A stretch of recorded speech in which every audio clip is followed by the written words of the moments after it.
อ่าสุขสบายดีพี่น้อง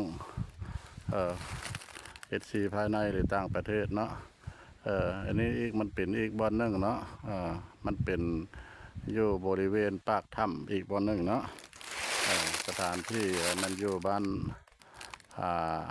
พนดูเดียวกันเนี่ยเนาะแต่ว่ามันหลายบ่อนหลายที่อันนี้นะมันเป็นต้นไม้เนาะเพิ่นว่าห้องว่าต้นไม้ยางต้นไม้ยางทั้งหมดความสูงสั้นพนบรรดาท่านเลยสูงเนื้อเฮาได้ว่าจนอันนั้นเนาะเงียนคอตั้งอันนั้นนี่แหละท่านผู้ชมเลยอันนี้ก็คือว่าหน้าผาเนาะอันนี้คือหน้าผารอบๆนี่ก็มีต้นไม้บ่มีไม้ยางปนเด้อมีแต่ต้นไม้ยางลูกเดียวเด้อเพราะว่าพาเลาะก็คือมอเตอร์ไซค์นี่แหละเนาะมอเตอร์ไซค์สีแดงนี่แหละหรือว่ารถจักรเนาะมาเด็กไก่จะได้ท่านผู้ชมเลยไก่ห้าใดก็ย่าเนาะมาเก็บภาพบรรยากาศให้ท่านผู้ชมได้หู้ได้เห็นผู้อยู่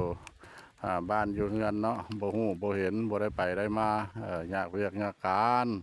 อยากขายเครื่องขายของมันบ่คือกันเนาะการดำรงชีวิตของคนเฮา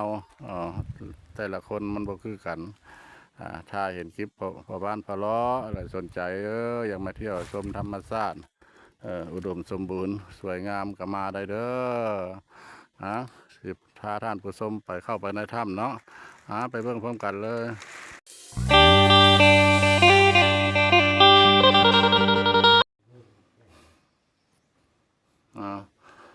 อันนี้เราก็ฮอดปากถ้ำนะเด้อท่านผู้ชมเด้อฮอดปากถ้ำเราขออนุญาตแต่ว่าไฟนี่ก็บ่อยากหุ่งไปได้เนาะเพราะว่าแสงสว่างเฮาเนี่ยก็มันก็บ่อยากหุ่งอยากแจ้งยังมันแบตเตอรี่อ่อนบ่อันนี้สงสัยว่ามันมีทางเข้าไปเนี่ยมันมีหอยตัวอย่างเนี่ยตัวเมยเมยมันถึงยังมีน้ำอยู่ในนี่เนาะท่านผู้ชมเนาะนี่นี่เดี๋ยวหอยนะหอยนะยันมันมีนั้นยันมีแร่น้ำอยู่ในนี้โอ้ไปพ่อหมูเมยแล้วมันเล่นออกมาหาละปบปทันแล้วนี่ท่านผู้ชมเลยมิโอ้ยเย็นดีท่านผู้ชมเย็นดีเด้ออันนี้เข้ามาห้องในนี่แหละแต่ปากถ้ำเข้ามาในอยู่ราวประมาณ60 เมตรเนาะ60 หรือ 70 เมตรเข้ามาแล้วมันจะมีห้องโถนเด้อนี่แหละท่านผู้ชมมันจะมีห้องโถน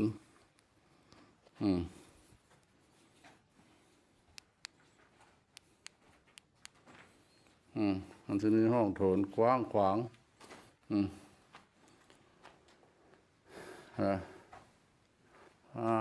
ตัว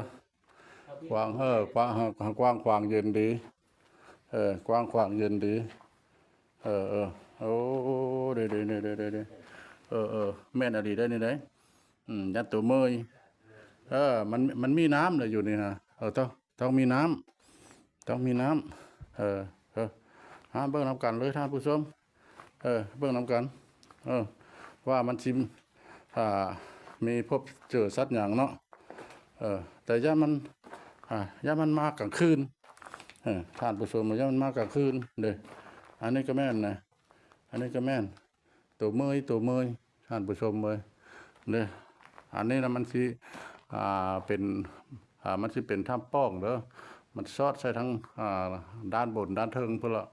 ถ้าเราขึ้นไปนี่ก็สิขึ้นไปตามนี่มันก็สิซอดใส่ทางหลังผาเนาะมันสิเป็นอันนี้เด้อความสูงสั้น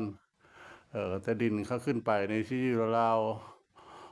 ประมาณ10 กว่าเมตรเนาะแต่ว่า ด้อโอ้ขึ้นไปถึงความสูงของเพดานเลยครับมันก็ยังมีห้อมทางไปอีกอยู่ด้านบนด้านเทิงพุ่นเนาะความสูงเลยอยู่ราวๆ18 เมตรแต่ว่าผมมีความสามารถขึ้นได้เอ่อเอ่อเลยเฮาสิขึ้นไปหยังเนาะเออมาเห็นรอบๆนอกนี่ก็พอแล้วเพิ่นให้เห็นหยังก็เห็นขออนุญาตบาดภัยนำเจ้าที่เจ้าทางเจ้าถ้ำเจ้าเหวเพิ่นนี่ล่ะลูกหลานมาเก็บภาพบรรยากาศเด้อลูกหลานมาเก็บภาพบรรยากาศบ่ได้มาทำลายคู่เข็นหยังเด้ออันนี้มันนี่ล่ะโอ้เออเออเออโอ้โอ้โอ้โอ้โอ้อืมอืมอืมอืมมันมีน้ำนะอยู่ไหนนี่นะต้องมีน้ำมีน้ำท่านผู้ชมเลยมีน้ำมันที่เป็นความกว้างของมันแล้วสิอยู่ราวนั่นเด้อทางนี่แหละสิความกว้างของมันสิอยู่ราวประมาณ4 เมตรความสูงมันเราบ่สูงประมาณอยู่3 เมตรเนาะหรือ2.50 เมตรเข้าไปในพุ่นเด้ยันมีน้ำแทบบ่ได้อยู่ในเนี่ยแต่พอบานพะเลาะเข้ามาเนี่ยนะอายุราวๆจะเข้ากว่า200 เมตรแล้วเนาะยังบ่สุดอยู่ยังบ่สุดอยู่